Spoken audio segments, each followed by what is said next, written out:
ফেসবুকে আমরা যে ভিডিও বা রিলস আপলোড করি, সেই রিলস বা ভিডিওগুলোর টোটাল ভিউটা কিন্তু আমরা দেখতে পাই যে আমার ভিডিওটা কতটুকু ভিউ হয়েছে।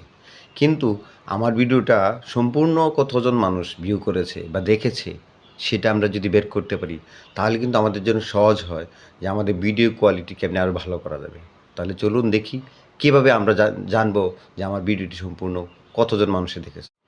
তার আগে বলবো এই ভিডিওটি লাইক, কমেন্ট এন্ড শেয়ার করে দিবেন এবং ভবিষ্যতে এরকম গুরুত্বপূর্ণ ভিডিওটি আপনার জন্য কাজে লাগে সেই জন্য সেভ করে রাখবেন। তাহলে চলুন চলে যাই স্ক্রিনে। প্রথমে আমরা আমাদের ফেসবুকের অফিসিয়াল অ্যাপসে প্রবেশ করি। সেখানে লগ ইনের মাধ্যমে আমি আমার প্রোফাইলে প্রবেশ করলাম। এরকম স্ক্রল ডাউন করে নিচে নেমে আসি আমার একটা ভিডিওর জন্য। তো এই বিজ্ঞান প্রজেক্ট ভিডিওটি সিলেক্ট করলাম। দেখেন এখানে দেওয়া আছে 9.2K ভিউজ, অর্থাৎ 9235 জন মানুষ এটা দেখেছে। এখন এই ভিডিওতে কতজন মানুষ আমাদের সম্পূর্ণ ভিডিও দেখেছে।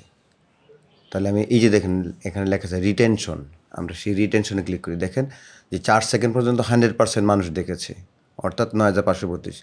89% মানুষ দেখেছে কিন্তু 16 সেকেন্ড, অর্থাৎ 15 সেকেন্ড পর্যন্ত আমাদের 100% লোকে দেখেছে, অর্থাৎ 9235 জন। আর 23 সেকেন্ড পর্যন্ত ভিডিওটা আমার দেখেছে 55% লোক, অর্থাৎ 5079 জন মানুষ আমার এই ভিডিওটা সম্পূর্ণ দেখেছে। ভিডিও কোয়ালিটি বৃদ্ধির জন্য আমরা এভাবেই আমাদের ভিডিওগুলো যাচাই করতে পারবো।